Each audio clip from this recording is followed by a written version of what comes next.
Snow fell like ashes outside the small wooden cabin. Cold wind howled through the mountains. The world was quiet, white, and deadly. No sound, no life.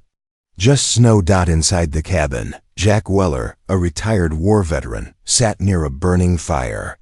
His old hands held a metal cup filled with hot tea. He looked tired, his face full of scars and years of pain. A small radio played soft music in the background. Jack had lived alone in this place for years. He liked it that way. He had fought many wars. He had seen enough blood and lies. Now he only wanted silence. But that night, something broke the silence. Knock, knock. Jack's hand froze in midair. The cup almost slipped. He turned his head slowly toward the door. Another knock came. Slow, heavy, like someone weak or in pain. Knock. He stood up. His boots crunched on the wooden floor. He picked up his old shotgun and moved toward the door. No one ever came here.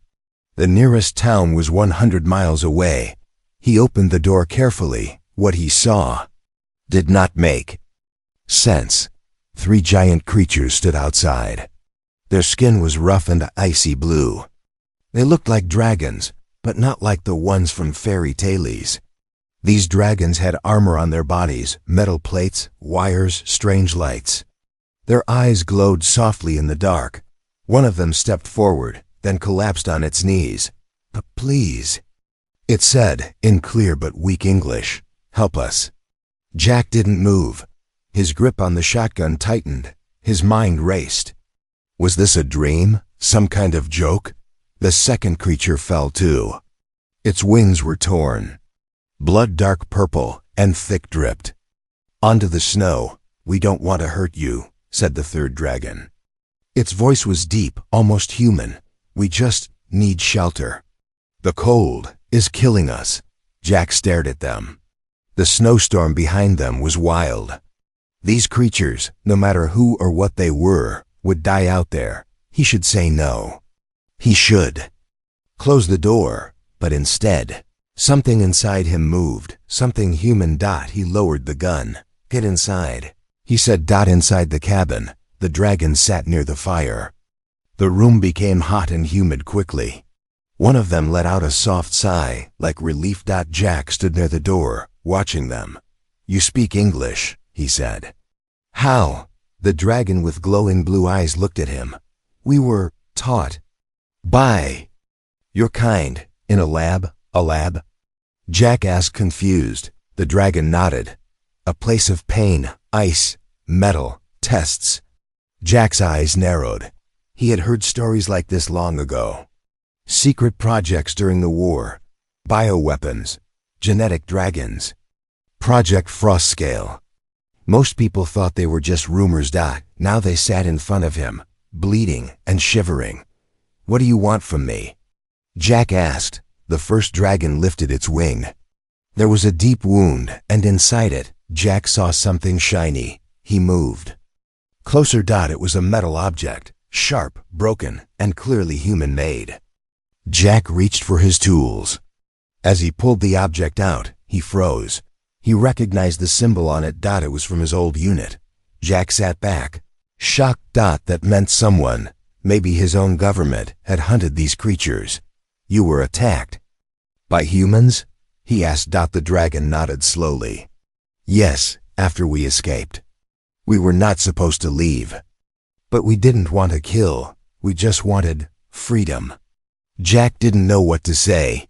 He walked to the fireplace, lost in thought. His radio crackled suddenly. Subject Alpha escaped. Code red. Dangerous. Terminate on sight. The voice was cold and military. Jack's old instincts kicked in. He turned toward the dragons. One of them looked back with tired, glowing eyes. Will you turn us in? It asked. Jack stared at them for a long second. Then he walked to the door and locked it. No, he said. You're staying here for now. But in his heart, Jack knew nothing would ever be the same again. The dreams came back that night. Not Jack's dreams. But there's inside the warm cabin. While snow covered the world outside like a white coffin, the 3 alien dragons slept on the wooden floor. But their bodies twitched. Their claws scratched the ground. Their eyes moved under closed lids. They were dreaming of the lab, of the prison, of the cold place made by humans. Jack didn't sleep. He sat in his old chair, a blanket around his shoulders, shotgun on his lap. His dog, Rusty, lay beside him, ears twitching. The fire burned low. His mind wouldn't stop racing. Why did he help them? What were they really? And what did his government do behind closed doors? He looked at the metal piece he pulled from the dragon's wound. It still had blood on it. The same weapon tech his unit once used in the Arctic War. Jack knew what this meant. Project Frostscale was real. And it had gone horribly wrong. One of the dragons woke up suddenly, gasping, its eyes wide, body shaking. Jack stood. You okay? The dragon nodded slowly. I saw it again, the lab. Jack sat beside it. What happened there? The dragon looked at the fire, voice soft. We were not born, we were made. In the cold, in tanks, in darkness. It paused. They called us bioassets, not people, not living things, just tools. Jack's jaw tightened. Why? The dragon looked at him. To win your wars. To burn your enemies. Then they locked us up, said we were too dangerous. Jack remembered soldiers going missing. Missions that were classified. Whole squads wiped out with no trace. They lied to us, Jack whispered. The dragon nodded. They lied to us all. Jack stood and walked toward his radio. It had been quiet since the last message. He turned it on again, slowly turning the dial. A soft static hiss filled the room. Then, Frost Team, be advised. Subject Alpha confirmed alive. Tracking signal weak but active. Possible human contact. Proceed with caution. Jack turned it off fast. His heart beat faster. They were coming. He looked at the dragons. They're tracking you? One dragon nodded. They put chips inside our bodies. We thought we burned them out. But maybe not all. Jack grabbed his old gear, a toolkit, his field scanner, a rusty knife. We're removing it, he said. Now, the scene turned into a mini battlefield. One by one, the dragons let Jack scan their bodies. The scanner beeped over a spot. Near the second dragon's neck. Got it. He made a small cut. Just deep enough. The dragon growled in pain but didn't move. Jack's fingers worked quickly. He pulled out a tiny black chip, glowing red. Still active, he said. He crushed it under his boot. They moved to the next dragon. And the next. Each had a chip. Each time Jack removed it. Each time his anger grew. What kind of monsters did this? He said. The dragon looked at him. Your kind, it replied. Jack paused. He didn't argue. They were right. Later that night, one of the dragons showed Jack something hidden under its wing. A mark, not a tattoo. Not a scar. It was a brand, burned into the skin. Property of Frost Labs Unit 07. Jack felt sick. He looked around his cabin, a place of peace, of quiet. But now it had become a shelter for the broken. The hunted. Them, the lights flickered. The fire dimmed. Jack looked outside the window. A drone hovered silently in the sky, small, black, scanning with a red beam. Down. Jack whispered, turning off the lights. They all ducked under the windows. The drone floated for a few seconds. Then it moved away into the snow. Jack's hands were shaking. They're close, he said. One of the dragons stood up. If you wish, we can leave, it said. We don't want to bring danger here. Jack looked at them. He saw pain. He saw fear, but also something more. Something human. No, he said. You're staying. He turned to the fire and added more wood. You're not the monsters here. Jack had killed before. In the war, he had no choice. But now, holding a piece of alien tech glowing in his hand, he asked himself something strange. Did I help build this weapon? Without knowing it? The morning came cold and gray outside. The snow had stopped, but the air was still sharp, like broken glass inside. Jack stood over his workbench. The metal object he had removed from the dragon's wound was open, cut into pieces, wires, circuits, traces of NANOTECH and a serial number. He knew that number. Years ago, his unit used that exact line of tech during the Arctic siege. It was supposed to be non-lethal recon gear. But this was a tracker. And maybe a bomb too.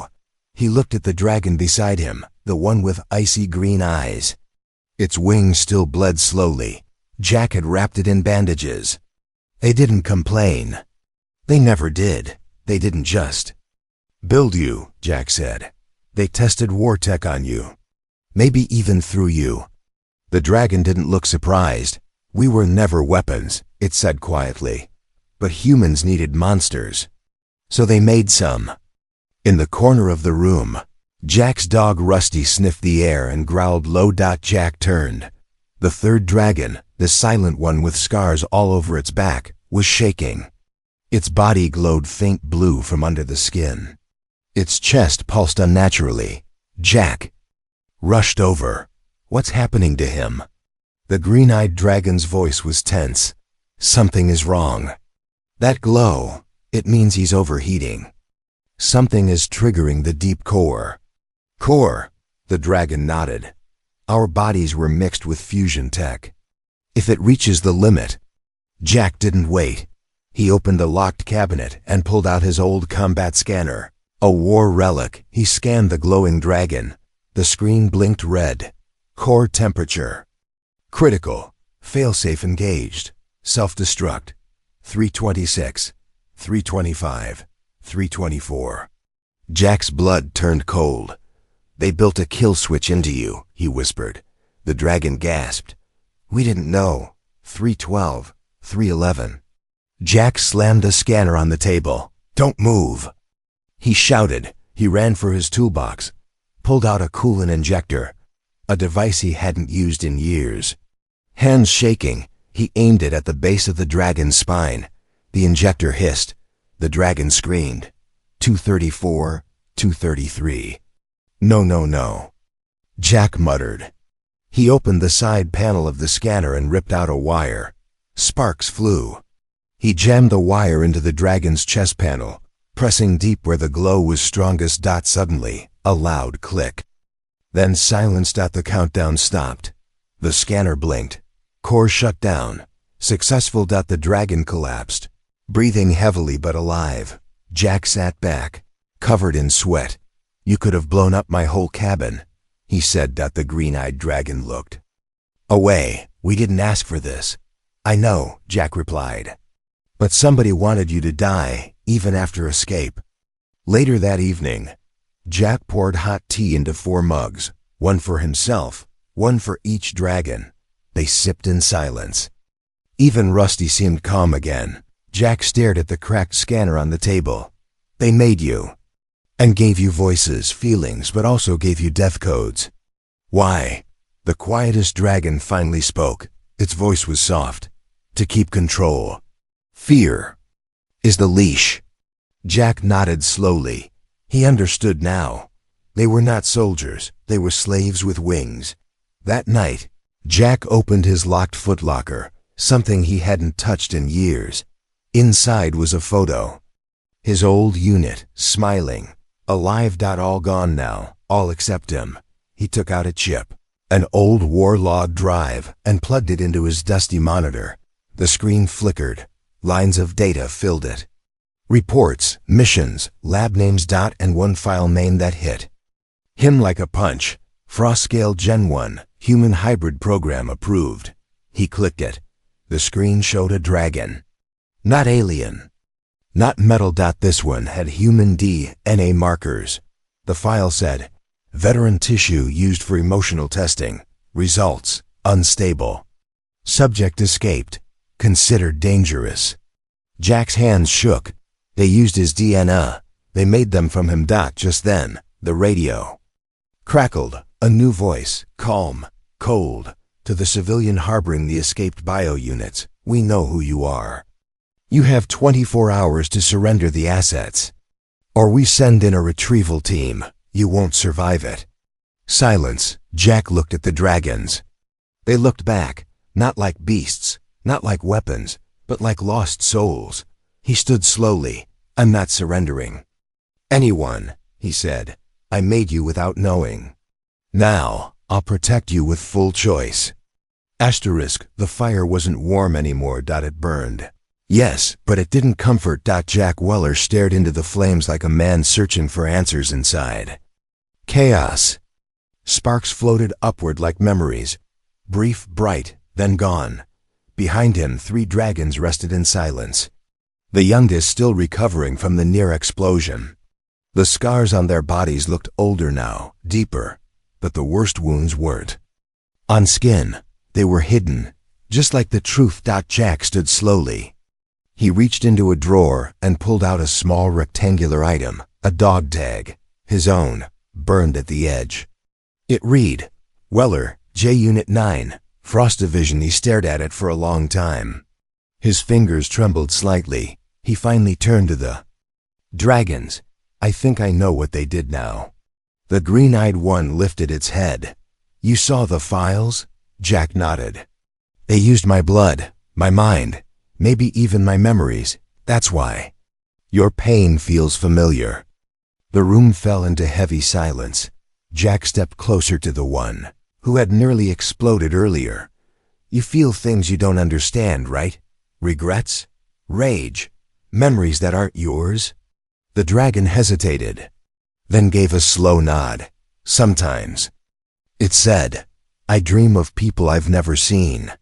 Of wars I never fought, but it feels real. Jack exhaled.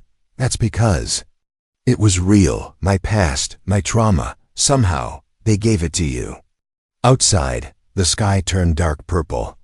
A storm wasn't coming, it was already here. Not snow this time. Something heavier. The air tasted like metal. Jack went outside for a minute. Scanned the sky, drones again, circling higher this time. Watching, waiting. He returned inside and locked the door. They're preparing something. Not a team. A strike. One dragon stood. Then we leave. Jack shook his head. No, you're not running again, but if we stay, you'll die. Jack gave a dry smile. Maybe, but not quietly. He walked to his workbench and threw open a hidden drawer. Inside, a worn-out case marked Ghost Tech. He opened it. Inside were strange devices, EMP grenades, cloaking patches, pulse beacons from his Black Ops days. I built some of their tools too, he said. They just forgot who taught them. The dragons stepped forward. Their eyes reflected both firelight and respect. Why are you helping us? One asked softly. Jack looked them in the eyes, each one. Because no. One helped me when I was turned into a weapon. Because I see me in you. Later, as the fire crackled and the storm picked up outside, Jack sat with them like soldiers around a campfire. Tell me everything, he said. And they did. They spoke of icy cages, of experiments done in silence, of human scientists who laughed while burning their wings, of soldiers who trained them, then tried to kill them. One dragon's voice cracked as he said, I used to think the sky was fake. We never saw it, just white lights and glass ceilings. Jack closed his eyes. He could almost smell the old labs, hear the buzz of needles and drills. The pain was shared now. Suddenly the fire dimmed again, then flickered, then died, complete. Darkness. Jack stood instantly. Outside, silence, too quiet.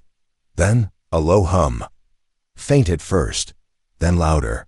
The sound of engines. Dropships. Jack moved fast. He pulled open a hatch in the floor, a forgotten escape route. Go, now. The dragons paused. What about you? I'll slow them down. No, the green-eyed dragon said. We stay together. Jack looked at them, torn. Then, without warning, boom, the back wall exploded inward, a blinding light. A shockwave. Jack. was thrown against the wall. One dragon shielded him with its wings. Smoke filled the room. Figures stepped in. Black armor. Red visors. Human. But not regular soldiers. These were enhanced. One of them raised a hand. Target confirmed. Bioweapons located. Weller, stand down. You are obsolete. Jack coughed, wiped blood from his lip and smiled. You always said that. But I built better monsters than you. He hit a switch. The floor lit up. Blue sparks. An EMP pulse surged upward. The soldiers staggered. Their visors glitche. Death. The dragons roared. The fire was gone. The cabin was gone. All that remained was smoke, ash, and footprints in the snow. And Jack Weller, bleeding, limping, dragging a half-conscious dragon across the frozen ground. He didn't know how far they had run, but he knew they weren't far enough. The attack came fast, cleaner, sharper. Not like war. This was a hunt. The black-armored soldiers weren't there to fight. They were there to collect. To take the dragons alive. Or not at all. Jack's cabin, once a safe place, now burned behind them. Its wooden frame collapsed. Sparks flying into the dark sky. And above that sky, drones circled like vultures. They had made it to an old logging station deep in the forest, abandoned since before the war. Jack remembered it from recon missions. Rusted metal walls, broken equipment. One roof still strong enough to hide under. The dragons huddled inside, their bodies wounded, tired. One of them, the youngest, was unconscious. Jack knelt beside him, pressing a wet cloth to the side of his head. He'll live, Jack whispered. But he won't fly again anytime soon. The green-eyed dragon looked at Jack. I'm sorry, it said. Jack didn't look up. Don't be. They were always coming. I just didn't expect them to move this fast. He stood slowly. They're not a team. They're hunter units. Hunter units weren't public knowledge. They were whispered about in Jack's world. Built after the last World War. Designed to clean up loose ends. No mercy. No records. Each one part machine, part man. Trained to erase mistakes, especially ones that could talk. Especially ones with wings. Jack reached into his bag and pulled out an old comlink. It barely worked, but it was all he had. He dialed the only number burned into his mind that still mattered. After a pause, a voice came through. Grizzled, familiar. Jack, is that really you? It's me, Barrett. And I'm cashing in that favor you owe me. Barrett. Didn't ask why. That's why Jack called him. You still got that dropship? Jack asked. Still patched up in the garage. Where are you? Jack looked around the ruined forest. Somewhere between nowhere and completely screwed. Send it east of Frost Ridge. I've got passengers. There was a pause. Human? Jack looked at the dragons. No, but they're better than the ones chasing us. Outside, snow began to fall again. Quiet, steady. Too quiet. The green-eyed dragon stood. Its wings shook. Blood dripped from a torn edge. They're here again, it said. I can feel them. Jack moved to the broken window and scanned the tree line. At first, he saw nothing. Then movement. Shadows. Too smooth to be animals. Too quiet to be soldiers. Hunter units. 5 of them. They wore cloaking suits. Only the shimmer of their bodies gave them away. Jack whispered, "Everyone down. Now." A high-pitched whistle echoed through the woods, a warning sound from the past. Rusty growled. Then, gunfire. Red beams cut through the walls. A metal sheet exploded near Jack's head. He dove to the floor. One dragon roared and unleashed a stream of icy breath, freezing a hunter in mid-stride. Jack rolled and fired a pulse round, knocking out another's visor. The battle was fast and brutal. Inside that ruined station, Jack fought not as a soldier, but as a protector. At one point, Jack was cornered. One hunter stood over him, blade raised. Then, crack! The green-eyed dragon tackled the hunter, slamming it into a steel beam. Sparks flew. You okay? It asked Jack. Jack coughed and nodded. That's a hell of a tackle. They finally cleared the station. 3 hunters down. 2 retreated. But Jack knew more would come. He turned to the dragons. They were panting, hurt, but alive. Barrett's voice came through the come again. Visual acquired. Dropship inbound. ETA, 5 minutes. Hold your ground. Jack looked up. Snow fell harder now, but through it, lights appeared in the sky, the soft blue glow of an old, stolen warship. Help was coming, but so was the next wave. He looked at the dragons, face serious. Listen to me. We get on that ship. We go dark, and we find a way to shut this down for good. The quietest dragon finally spoke. And if we don't? Jack smiled, bloody and bruised. Then we take as many of them down with us as we can. Asterisk dragons were never meant to hide. They were built to fly, to roar, to burn across the skies. But now they crouched inside the shadows of a stolen dropship, silent, bruised, and afraid, like children who had seen too much war. Above them, the stars moved slowly. Below, the earth turned cold. And Jack Weller, the man who once fought against monsters, now sat among them, planning how to save them. The dropship rattled gently through the clouds. Its controls were half fried. One screen flickered every few seconds, stuck on an old military logo. Jack's old friend Barrett sat at the front, piloting with one hand and nursing a whiskey bottle with the other. You always call me when the world's ending, Barrett muttered. Jack gave a tired smile. You always answer. In the back, the dragons stayed quiet. Not because they were scared, but because they were thinking, something their creators never planned for. One of them finally broke the silence. We don't want to run anymore. Jack nodded. Good, because I have a plan. He stood and activated a holomap on the wall. It showed an old satellite station, deep in the Siberian mountains. Long abandoned, remote, secure, still connected to the old world's data relay. Jack pointed at it. If we get there, we can do something they never expected. Expose them, the green-eyed dragon said, finishing his sentence.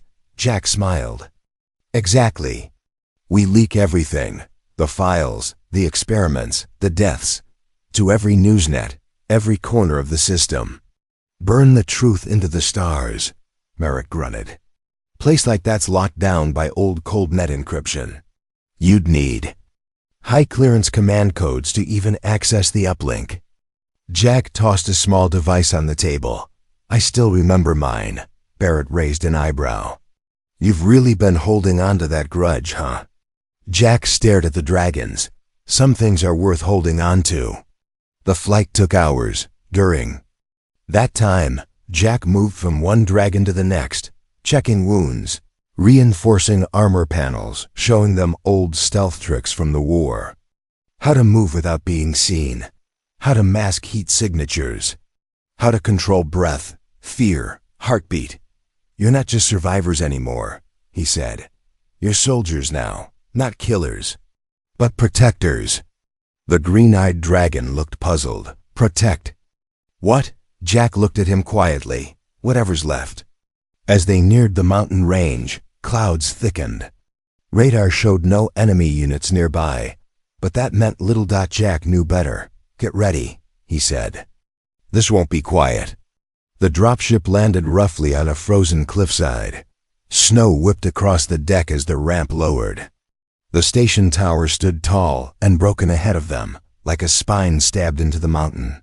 The dragons stepped out first. They were quiet now, but their movements were more confident. No longer hunted. Now they moved with purpose. Inside the satellite base, the cold hit hard. Lights flickered. Terminals sparked as they passed. Old computers hummed to life as Jack fed his clearance code into the central uplink. A screen blinked. Welcome. BACK, Commander Weller. Jack typed fast. Files began to load, names, projects, lab footage. He found video logs of dragons in cages screaming. Files marked disposal approved. Budget charts that traded lives for numbers. Barrett watched from the side, shaking his head. You're gonna make a lot of people angry, Jack. Jack stared at the screen. Good. Suddenly, a warning tone. Incoming vessels, 4 ident. Unregistered military, ETA. 6 Mayan Utes. Barrett cursed. You had to poke the hornet's nest. Jack turned to the dragons. You still want to be free?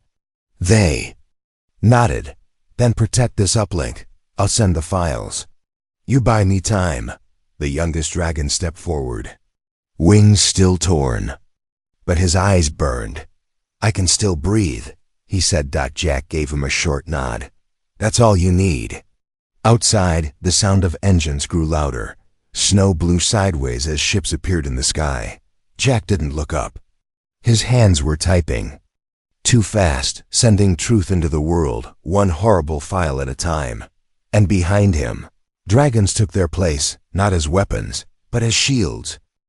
History is always written by the victors, but sometimes it's rewritten by the survivors. And this time, the survivors weren't just human. Jack Weller's fingers danced across the ancient console. Sparks flew as snow seeped through cracks. In the satellite station roof, wires hissed. Fans roared. Behind him, war was waking up again. Above the station, 4 dark ships circled the mountain like sharks, dropping men, drones, and kill teams through the clouds. But this wasn't just a rescue mission anymore. This was a final silence operation. Wipe out the witnesses, bury the truth, and erase every living mistake. Inside, Jack hit the last sequence. Data uplink, 78% global broadcast linking.